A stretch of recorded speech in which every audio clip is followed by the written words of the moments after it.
तो हमने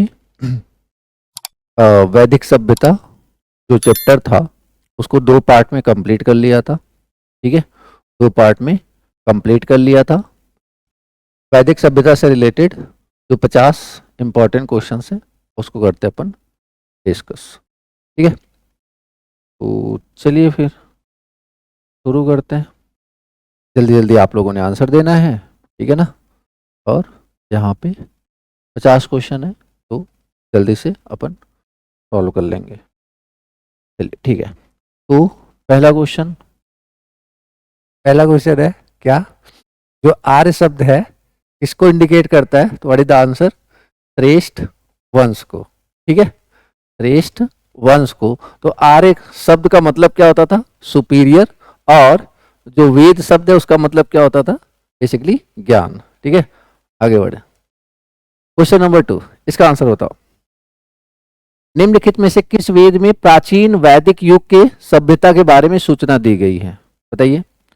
प्राचीन, किस वेद में प्राचीन वैदिक युग मतलब बेसिकली ऋग वैदिक काल की बात हो रही। तो ऋग वैदिक काल के बारे में हमें कहां से पता चला था, तो हमें पता चला था ऋग्वेद से। कहां से पता चला था, ऋग्वेद से। ठीक है, ओके। क्वेश्चन नंबर 3, वैदिक गणित का सबसे महत्वपूर्ण पाठ है। देखो, वैदिक साहित्य में या फिर वैदिक की जो बुक्स हैं उसमें एकमात्र बुक जो गणित से रिलेटेड है, याद कर लीजिएगा, लिख लीजिएगा, दैट इज व्हाट, सुलुव सूत्र। ठीक है, या सुलवा सूत्र। क्लियर है बात, ये एकमात्र बुक है, तो आप इसको एज इट इज याद कर लीजिए। एकमात्र बुक है जो गणित से रिलेटेड है वैदिक काल का। ठीक है, तो सुलुव सूत्र। चलिए आगे बढ़ते हैं। क्वेश्चन नंबर 4, इसका आंसर बताइए। सबसे पुराना वेद कौन सा है। बहुत ही सिंपल से, अभी स्टार्ट तो सिंपल सिंपल से ही किया है, फिर आगे अच्छे क्वेश्चन है, जल्दी बोलते जाओ। सबसे पुराना वेद कौन सा है, तो सबसे पुराना वेद ऋग्वेद है। ठीक है, जैसा कि हमने पढ़ा था, ऋग्वेद ऋग्वैदिक काल में लिखा गया था ऋग्वेद, जो कि 1500 से 1000 ईस्वी के ईसा पूर्व के बीच में लिखा गया था। और उसके बाद जो बाकी के तीनों वेद थे, सामवेद, यजुर्वेद, अथर्ववेद, ये आपके लास्ट बाद में लिखे गए थे। उसमें से भी देखा जाए तो जो अथर्ववेद है वो क्या था, एकदम लास्ट में लिखा गया था। क्लियर बात, चलिए आगे देखते हैं। नेक्स्ट क्वेश्चन, भारतीय शासन के प्रतीक शब्द सत्यमेव जयते, सत्यमेव जयते कहा, किस ग्रंथ से लिया गया है, आंसर बताइए। सत्यमेव जयते किस ग्रंथ से लिया गया है, what is the answer, very good, Mundakopanishad. इससे मुंडोक निषद। क्लियर, चलिए आगे बढ़ते हैं। तो देखो यहाँ पे उपनिषद, उपनिषद का मतलब क्या होता था कि बेसिकली गुरु के पास बैठकर ज्ञान लेना। जैसे नो, उपनिषद की संख्या कितनी होती थी, 108। और बेसिकली ये जो था आपका मुंडोपनिषद, वहां से एक लिया गया था क्या, सत्यमेव जयते। और एक नचिकेता और यमराज के बीच में कन्वर्सेशन था, वो कहाँ पे था, कठोपनिषद में। ठीक है, तो इतनी बातें हमें याद रखनी है। आगे बढ़ते हैं। तो नेक्स्ट क्वेश्चन, आयुर्वेद के वैद्य चिकित्सा का भगवान किसे मानते हैं, बोलो। चिकित्सा का भगवान किसको मानते हैं, any guesses. Very good, what is the answer, Dhanvantari. किसको मानते हैं, धन्वंतरी। ये लोग भी हैं, ये लोग भी बेसिकली चिकित्सा मेडिकल फील्ड से ही हैं, बट यहाँ पे क्या है, आयुर्वेद के वैद्य, वैद्य तो बेसिकली वो किसको मानते हैं, धन्वंतरी को। क्लियर है बात, चलिए आगे देखते हैं। क्वेश्चन नंबर 7, वेद शब्द का अर्थ क्या है, वेद शब्द का अर्थ क्या है, जल्दी बोलो। तो वेद शब्द का अर्थ क्या है, ज्ञान। क्लियर, वेद शब्द का अर्थ क्या है, ज्ञान। चलिए इसका आंसर बताइए। वैदिक लोगों द्वारा किस धातु का प्रयोग पहले किया गया था। यहाँ पे देखो बहुत लोग आंसर गलत करने वाले हो, ध्यान से पढ़ो फिर आंसर देना। वैदिक लोगों द्वारा किस धातु का प्रयोग पहले किया गया था, what is the answer, very good. कुछ लोगों का आंसर सही आ रहा है। देखो, अब जितने लोग आंसर दे रहे हो लोहा, पहली बात तो ये समझो, जो लोहे की खोज हुई थी वो उत्तर वैदिक काल में हुई थी। जो लोहे की खोज हुई थी वो उत्तर वैदिक काल में हुई थी। क्लियर है बात, तो लोहा तो आंसर नहीं होगा। तो सबसे पहले प्रयोग किसका, तो पहले हमें याद है कि कॉपर पहले ही खोजा जा चुका था, यस या नो। तो कॉपर की खोज हो चुकी थी, तो तांबा का प्रयोग सबसे पहले किया था। क्लियर बात, क्लियर है, चलिए आगे बढ़ते हैं। Question number 9, question number 9, Bharat में वर्ण व्यवस्था किस लिए बनाई गई थी, या फिर किस पर्पस से बनाई गई थी, या फिर किसके करस्पॉन्डिंग बनाई गई थी? बोलो। जो वर्ण व्यवस्था, जो कैटेगरी सिस्टम थी, कास्ट सिस्टम, वो किस बिहाफ पे बनाई गई थी? तो बेसिकली वो बनाई गई थी प्रोफेशन के हिसाब से, ठीक है ना। इसलिए बनाया गया था कि अच्छा तुम अगर ये काम करते हो तो तुम्हें हम ये बोलेंगे। इस पर्पस से बनाया गया था। ये जो वर्ण व्यवस्था थी इस पर्पस से बनाया गया था। इसके बारे में हमें जानकारी कहाँ मिलती है? ऋग्वेद में मिलती है। कौन से मंडल में मिलती है? 10वें मंडल में, ऋग्वेद के 10वें मंडल में पुरुष सूक्त में मिलती है। ये सुनो, ठीक है। आगे बढ़ते हैं। देखो, वर्ण व्यवस्था का कर्म के आधार पे था, प्रोफेशन के आधार पे, ठीक है ना। आगे बढ़ते हैं। चलिए, क्वेश्चन नंबर 10, भारतीय संगीत का उद्गम किस में खोजा जा सकता है? बताइए। What is the answer? तो भारतीय संगीत का उद्गम सामवेद में। क्या है? सामवेद में। क्लियर है बात? और सामवेद, और सामवेद का उपवेद क्या था? गंधर्व वेद। यस या नो? सामवेद का उपवेद क्या था? आपका गंधर्व वेद। क्लियर है बात? चलिए आगे बढ़ते हैं। देखो, सामवेद, तो साम का तात्पर्य किससे है? गान से है। ये जो 7 भारतीय संगीत का जनक भी इसी वेद को बोला जाता है। इसके अलावा सामवेद का जो ऋत्विक होता था उसको क्या बोलते थे? उगदाता बोलते थे। जैसे नो, उगदाता। इसके अलावा सबसे पहले वाद्य यंत्र क्या था? वीणा। ये सारी चीजें हमने पढ़ रखी हैं। क्लियर? और उपवेद क्या है? गंधर्व वेद। डन? और ये पद्य में लिखा गया है, पोयम के फॉर्म में लिखा गया है। चलिए, इनमें से किस फसल का ज्ञान वैदिक काल के लोगों को नहीं था? जल्दी बताइए। इसमें से किस फसल का ज्ञान वैदिक काल के लोगों को नहीं था? तो what is the answer? Answer is D. ठीक है, टोबैको, तंबाकू। क्वेश्चन नंबर 12, वैदिक युग में राजा अपनी जनता से जो कर वसूला करते थे उसको क्या बोलते थे? वैदिक युग में जो राजा अपनी जनता से कर वसूला करते थे उसको बोलते थे बलि। बलि। क्लियर? जो टैक्स वसूला करते थे, ये भी आप उसमें ऐड कर लेना, उसको क्या बोलते थे? बलि। क्लियर? चलिए आगे बढ़ते हैं। वैदिक आर्यों का प्रमुख भोजन क्या था? बताइए। वैदिक आर्यों का प्रमुख भोजन क्या था? जौ और चावल, या फिर दूध और इसके उत्पाद, चावल और दालें, या सब्जियां और फल? What is the answer? जल्दी बताइए। What is the answer? देखो, वैदिक लोग, जब भी वैदिक लोगों का कॉन्सेप्ट दिमाग में आया तो याद रखना 2 चीजें, घोड़े और गाय बहुत इंपॉर्टेंट पार्ट थे लाइफ के। तो अगर गाय इंपॉर्टेंट पार्ट है तो ऑब्वियस सी बात है, व्हाट इज द आंसर? दूध और उससे रिलेटेड जो भी प्रोडक्ट है।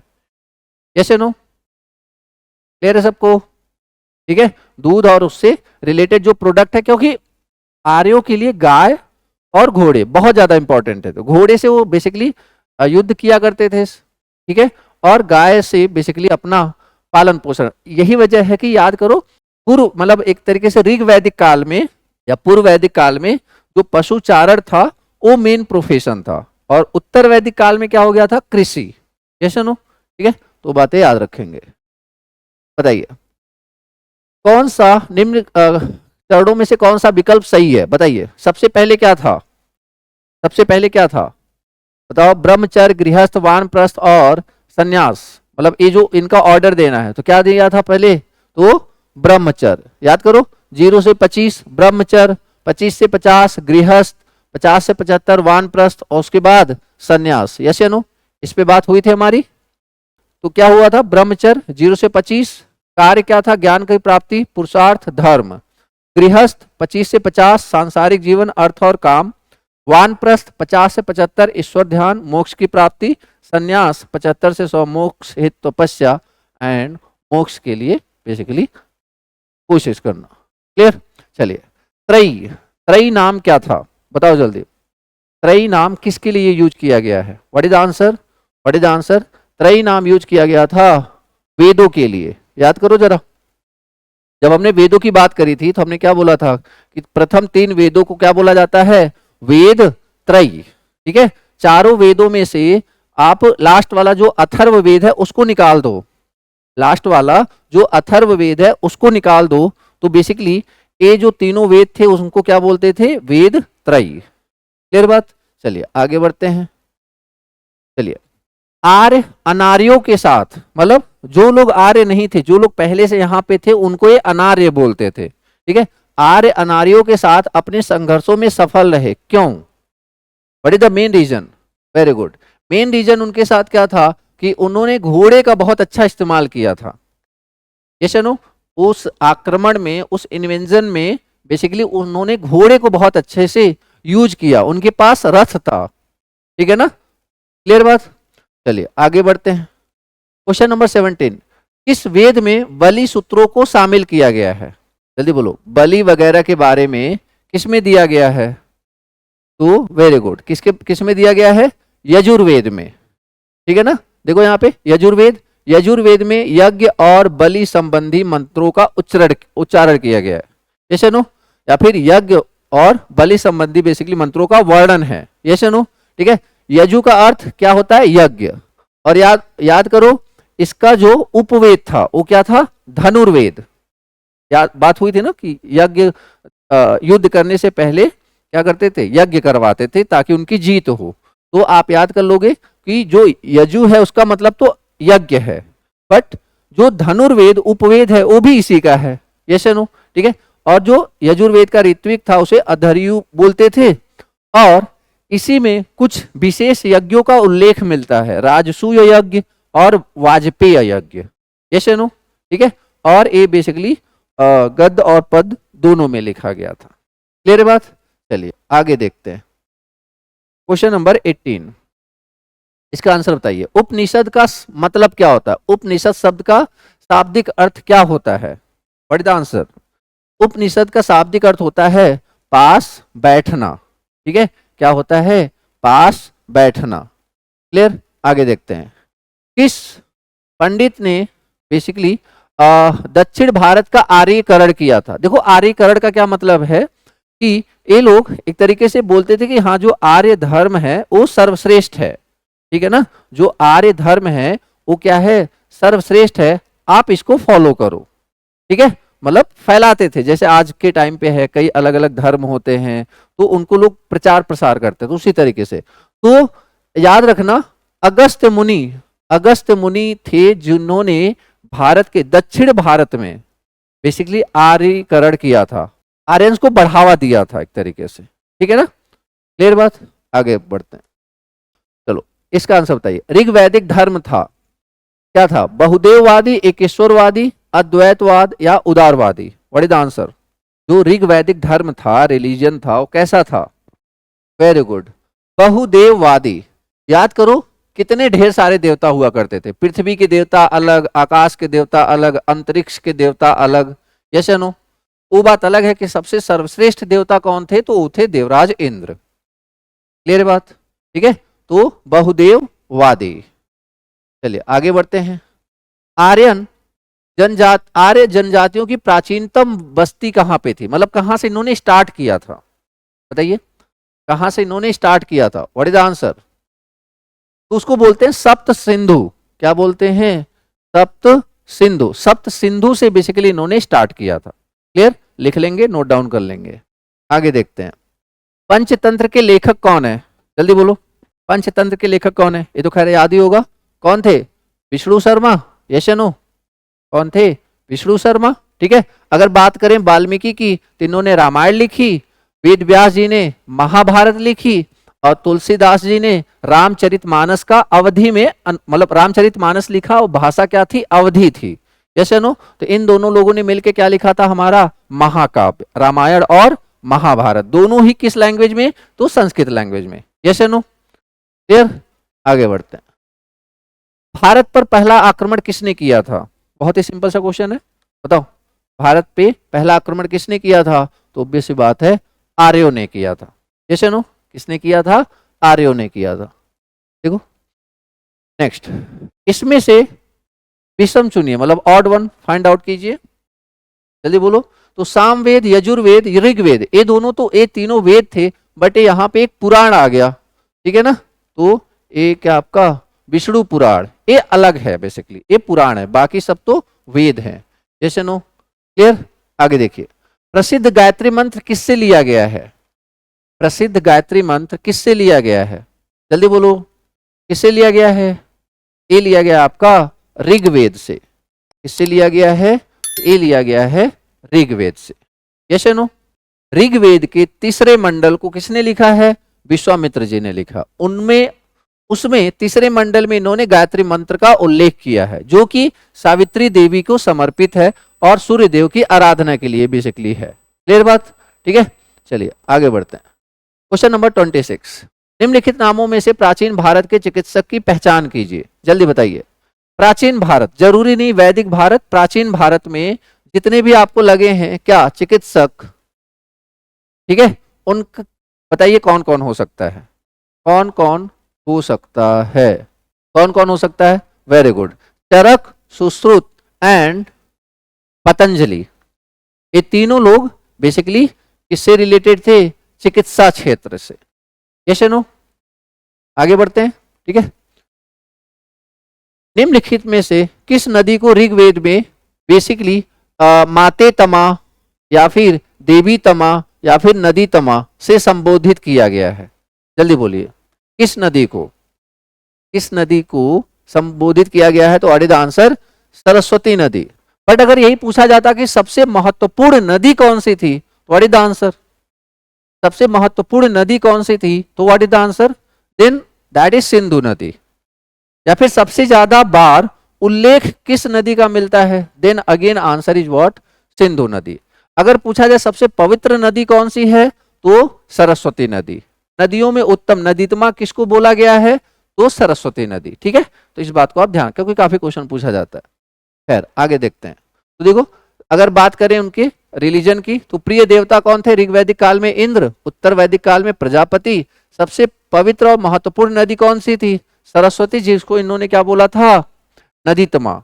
इसके अलावा पवित्र पशु की बात करें तो किसको बोला था इन्होंने? गाय को। गाय को क्या बोला था? अघन्या। क्या बोला था? अघन्या। इंपॉर्टेंट है, अघन्या मतलब न, मतलब जिसको मारना नहीं होता। आ रही बात समझ में? ठीक है, चलिए खैर आगे देखते हैं। ऋग्वेद में कई परिच्छेदों में उपयुक्त अघन्य शब्द संदर्भित है, किसके लिए? बताओ, तो किसके लिए है ये अघन्य शब्द? बेसिकली ये गायों के लिए। Yes no? किसके लिए है ये? गायों के लिए है। चलिए आगे बढ़ते हैं। गायत्री मंत्र के नाम से प्रसिद्ध मंत्र सर्वप्रथम किस ग्रंथ में मिलता है? जल्दी बोलो, किस ग्रंथ में मिलता है गायत्री मंत्र? तो तीसरे मंडल किसके? ऋग्वेद के। ठीक है, देखो यहाँ पे तृतीय मंडल, ऋग्वेद के सारे मंडल पे हमने डिस्कशन करा हुआ था, तो उसमें तृतीय मंडल जो कि किसने लिखा था? विश्वामित्र जी ने, इसमें गायत्री मंत्र का उल्लेख है। Yes no? ठीक है, आगे बढ़ते हैं। क्वेश्चन नंबर 30, क्वेश्चन नंबर 30, इसका आंसर बताइए, मिलान कीजिए। क्या है? देखो याद करो, कुभा, कुभा क्या था? काबुल। Yes no? और सदानीरा, सदानीरा हमेशा जल कहां भरा होता है? गड्ढों में। गंडक। Yes no? सुतुद्री क्या था? ये सतलज। Yes no? और रवि क्या था? पुरुष, तो पुरुषड़ी। Yes no? तो ए का 2, ए का 2, बी का 3, सी का, सी का, सी का, चलो यहाँ पे थोड़ा सा, ये सी का बेसिकली यहाँ पे 1 हो जाना चाहिए और डी का हो जाना चाहिए 4। Yes no? तो व्हाट इज द आंसर?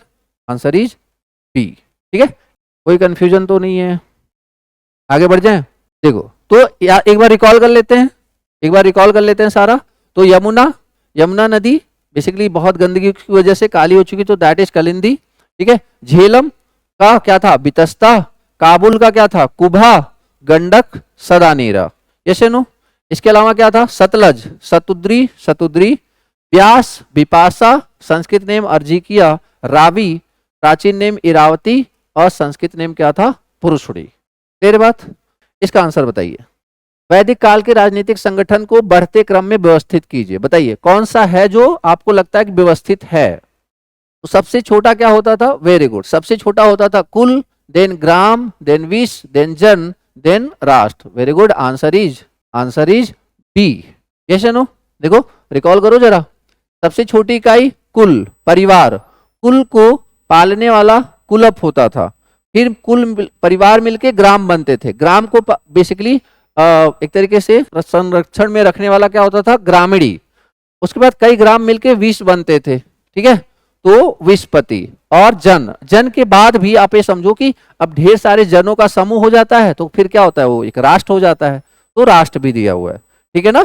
तो वो बात अलग है कि अगर ऐसे देखा जाए कि देखभाल करने के लिए मैक्सिमम जो यूनिट थी दैट इज जन, यस नो, क्लियर। तो ये बात हम याद रखेंगे। तो पहले कुल, ग्राम, विष, देन जन, यही बात हमने यहाँ पे देखी, कुल, ग्राम, विष, जन, एंड देन लास्ट में क्या हो जाएगा, पूरा देश, राष्ट्र, क्लियर। चलिए आगे बढ़िए, इसका आंसर बताइए। राजपति, इसमें बोलना है कि आपको कौन सा सही है।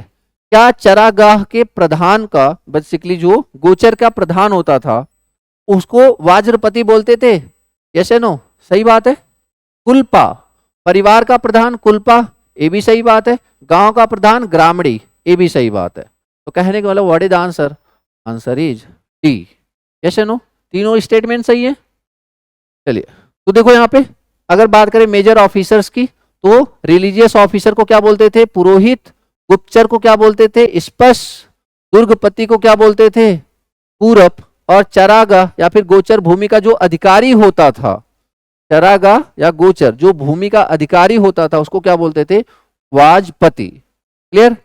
और जो पुलिस होता था या फिर अपराधी को, मतलब जो अपराधी को पकड़ता था उसको क्या बोलते थे, उग्र बोलते थे, यस नो, ठीक है। चलिए आगे बढ़ते हैं। चलिए इसका आंसर बताइए।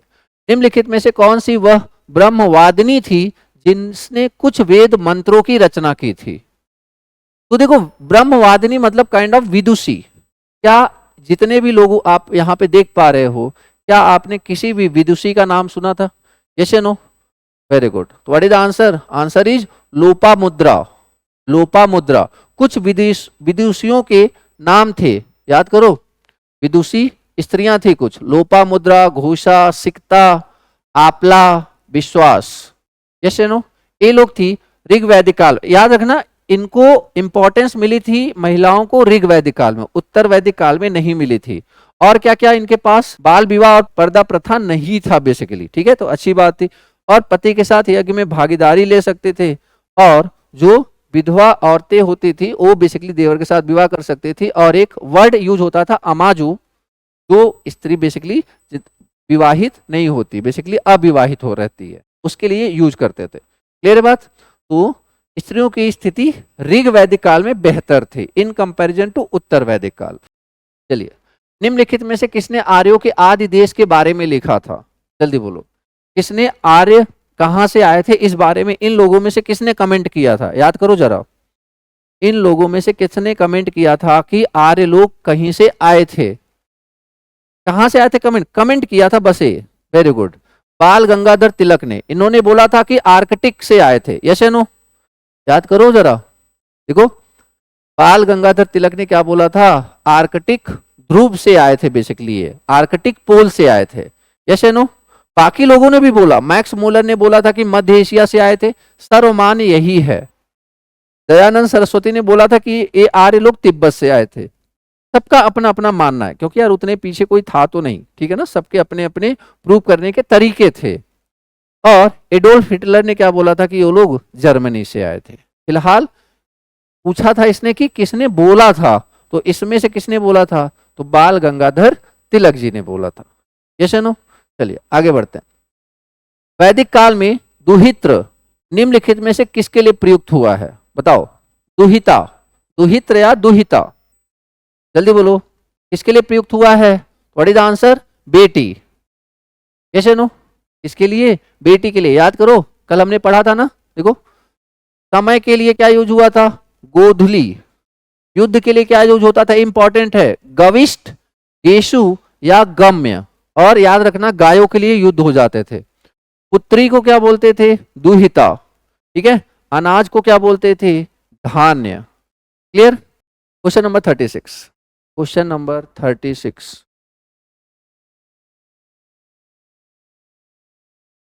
बोलो यार, देखो तो पहले जिस पे श्योर हो उस पे बात कर लो।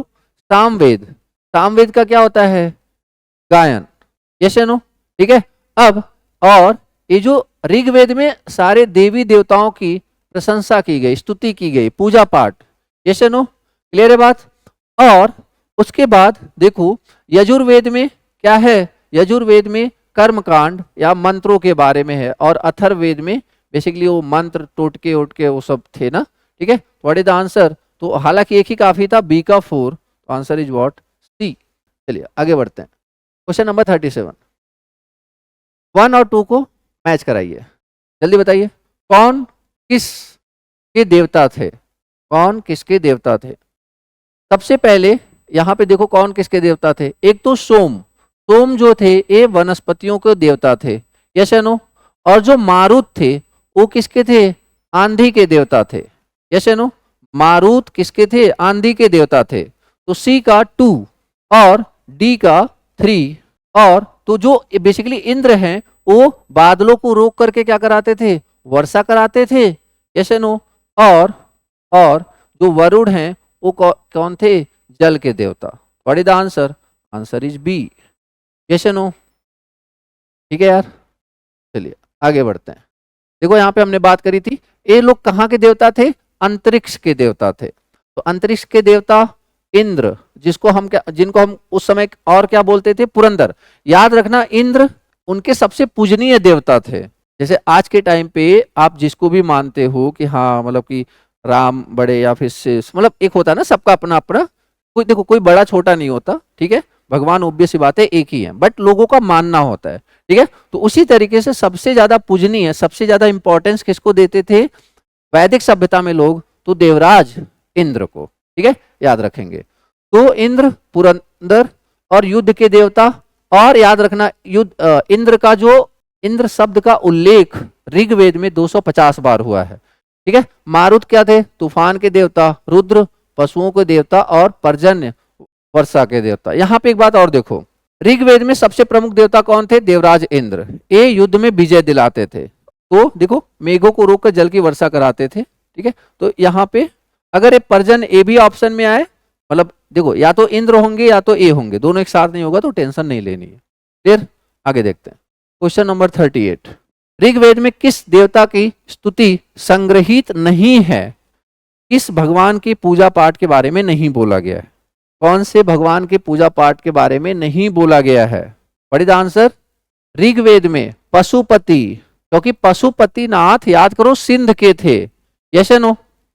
सिंधु घाटी सभ्यता में पशुपतिनाथ जी की पूजा होती थी। हमारी बात समझ में यार? मित्र, वरुण, इंद्र, इनका उल्लेख किया गया था। याद करो वो जो हित्ती, जो बुगाज कोई अभिलेख था, याद करो वहां पे तो था नए नाम, यस या नो।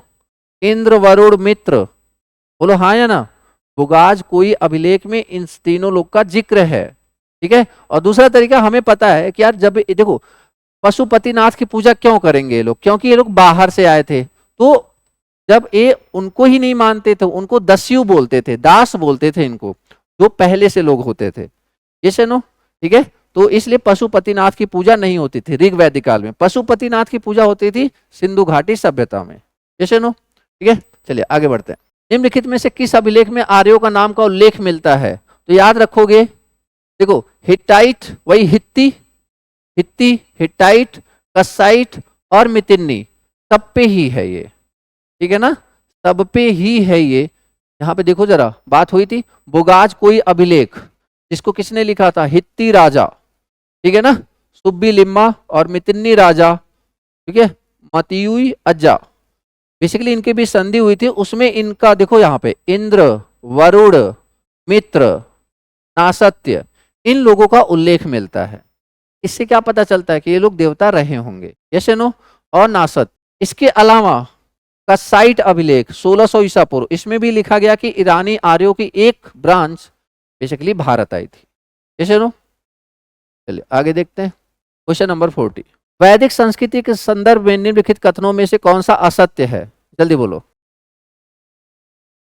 बोलो यार। तो ऋग्वेद में इंद्र को पुरंदर कहा गया, सही बात है। इस काल में दस्यु शब्द प्रयोग डाकुओं के लिए किया गया था, नहीं। दस्यु शब्द का प्रयोग जो यहाँ पे अनार्य रहते थे, जो पहले से रहते थे, उनके लिए यूज किया गया था, यस या नो। तो आंसर इज बी। बाकी सब बेसिकली सही है। अश्वचलित मतलब घोड़े से चलने वाले रथ थे, ये भी बात सही है, ठीक है। और पंचजन आर्यों के 5 कबीलों का समूह था। पंचजन बेसिकली क्या था? आर्यों के 5 कबीलों का समूह को बोलते थे पंचजन। ठीक है, तो ये भी सही बात है, तो ये याद रखो। ठीक है, इसका आंसर बताइए। आर्यों के संदर्भ में निम्नलिखित कथनों पर विचार कीजिए। इन लोगों का मूल निवास स्थान यूरेशिया था, सही बात है, जो कि आल्प्स पर्वत के पूर्वी क्षेत्र में पड़ता है, ये तो सही बात है। आगे देखते हैं। इन लोगों का मुख्य व्यवसाय कृषि था, नहीं, पशुचारण था। इन लोगों का मुख्य व्यवसाय क्या था? पशुचारण था, कृषि नहीं था। कृषि उत्तर वैदिक काल में हुआ। ठीक है, घोड़ा आर्यों का महत्वपूर्ण पशु था, ये भी सही बात है। What is the answer? Answer is C, केवल 1 और 3। आगे बढ़ते हैं। Question number 42। ऋग्वेद के संदर्भ में निम्नलिखित कथनों में से कौन सा सही है? यह सबसे पहला वेद है, एकदम सही बात। इसमें पहला और 10वां मंडल सबसे बाद में जोड़ा गया, ये भी सही बात है। ऋग्वेद की अनेक बातें ईरानी ग्रंथ अवेस्ता से मिलती हैं, सही बात है। मध्य एशिया से जो ये लोग निकले थे आर्य ना, ऐसा नहीं सिर्फ यहीं पे आए थे, 2 और भी अलग अलग जगहों पे गए थे। तो यहां से मतलब बहुत सी ऐसी बातें हैं, इसी से प्रूव होती हैं, क्योंकि ऋग्वेद की कई बातें यहां से मिलती हैं ईरानी ग्रंथ अवेस्ता से। तो इससे प्रूव होता है कि एक ही लोग अलग अलग जगहों पे गए हुए हैं। ठीक है, तो तीनों बातें सही हैं। What is the answer? Answer is D. ठीक है, चलिए नेक्स्ट देखते हैं। भारतीय उपमहाद्वीप में लौह का सर्वप्रथम साहित्यिक संदर्भ किस में मिलता है? बोलो, मतलब लोहे के बारे में सबसे पहला जिक्र कहां मिलता है? ऋग्वेद में नहीं मिला था, याद रखो, ऋग्वेद में नहीं मिला था।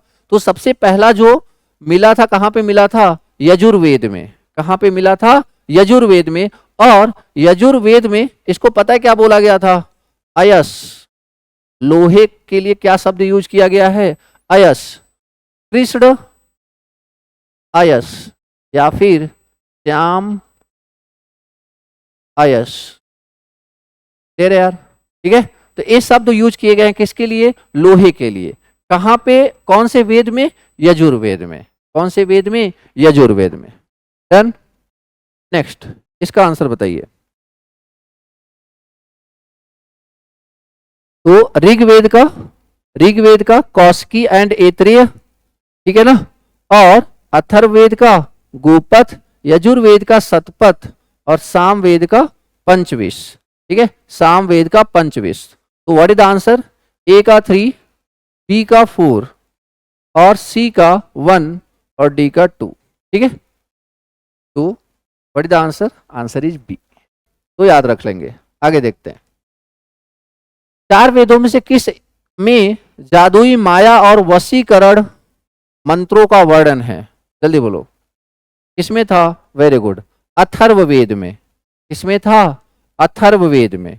किसी को वश में करना या फिर जादुई माया, ये सब क्लियर। चलिए, निम्नलिखित में कौन सा ब्राह्मण ग्रंथ ऋग्वेद से संबंधित है? जल्दी बोलो, ऋग्वेद से संबंधित कौन सा है? ऋग्वेद से संबंधित, वेरी गुड, क्या है? ऐत्रेय ब्राह्मण। क्या है? ऐत्रेय ब्राह्मण। ठीक है, तो गोपथ की बात करें तो ये किसके लिए था? ये आपका अथर्ववेद के लिए था, यस या नो। और बात करें अगर शतपथ की, तो शतपथ किसके लिए था? यजुर्वेद के लिए था। शतपथ किसके लिए था? तो यजुर्वेद के लिए था। क्लियर बात? चलिए खैर, तो 46 का ए। आगे देखते हैं। देखो, ऋग्वेद की बात करें तो सबसे प्राचीन वेद था, 10 मंडल थे, ब्राह्मण ग्रंथ, ऐत्रेय और कौशिकी। ठीक है, क्लियर। चलिए देखो, गोपथ ब्राह्मण संबंधित है किससे? जल्दी बोलो, गोपथ ब्राह्मण किससे संबंधित है? गोपथ ब्राह्मण किससे संबंधित है? What is the answer? Atharvaveda से। किससे? अथर्ववेद से। डन। तो देखो यहाँ पे ब्राह्मण ग्रंथ गोपथ, ठीक है, अथर्ववेद में ब्राह्मण ग्रंथ क्या है? गोपथ। इसी में देखो वशीकरण, जादू टोना, भूत प्रेत से संबंधित मंत्रों के बारे में दिया गया है। क्लियर यार? आगे बढ़ते हैं। Question number 48। क्वेश्चन नंबर 48 क्या है? ऋग्वेद में कौन सा मंडल पूर्णतः सोम को समर्पित है? जल्दी बोलो, सोम को कौन सा मंडल समर्पित है? तो आंसर इज 9वां मंडल। 9वां मंडल किसको समर्पित है? सोम को समर्पित है। ऋग्वेद का 9वां मंडल सोम को समर्पित है। यस या नो? ठीक है, देखो यहाँ पे 9वां मंडल सोम का वर्णन है। सोम मंडल बेसिकली बोलते हैं इसको, किसने लिखा था? तो पवमान अंगिरा। डन। चलिए ये सब बातें हमने करी हैं क्लास में। भारत में किस स्थल की खुदाई से लौह धातु के प्रचलन के प्राचीनतम प्रमाण मिले हैं? ये इंपॉर्टेंट है, अलग से लिख लेना। देखो, लौह धातु उत्तर वैदिक काल में हुआ। कौन से वेद से मिला? यजुर्वेद से मिला। क्या बोलते थे? कृष्ण अयस बोलते थे या श्याम अयस बोलते थे। कहां से मिला था? तो याद रखना, अतरंजी खेड़ा। अतरंजी खेड़ा याद रखना। अतरंजी खेड़ा वो प्राचीनतम स्थल है, प्राचीनतम साइट है जहां से हमें पता चला कि यहां के बाद लोगों ने क्या करा, स्टार्ट कर दिया था यूज करना। आ रही बात समझ में? तो ये याद रखना, इंपॉर्टेंट है। अतरंजी खेड़ा कौन से वेद से इसके बारे में जानकारी मिलती है? तो यजुर्वेद। क्या नाम था? तो कृष्ण अयस या श्याम अयस, लोहे को बोलते थे। जैसे नो, ठीक है। चलिए आगे देखते हैं, लास्ट क्वेश्चन। आरंभिक वैदिक साहित्य में सर्वाधिक वर्णित नदी है, सबसे ज्यादा किसका मेंशन किया गया है? What is answer? सर्वाधिक वर्णित नदी, तो दैट इज सिंधु। ठीक है ना, that is Sindhu. Clear? Ganga का जिक्र कितनी बार हुआ है? तो एक बार हुआ है, ये भी आप याद रखोगे। क्लियर? यहाँ पे देखो, सबसे पवित्र नदी क्या था? सरस्वती। और सबसे उल्लेखित नदी सिंधु। ठीक है ना, गंगा एक बार और यमुना 3 बार। डन। ठीक है, तो ये थे हमारे 50 क्वेश्चन वैदिक सभ्यता से। तो उम्मीद है कि मैक्सिमम क्वेश्चन आपके सही हुए होंगे और कुछ नई इंफॉर्मेशन आपको मिली होगी।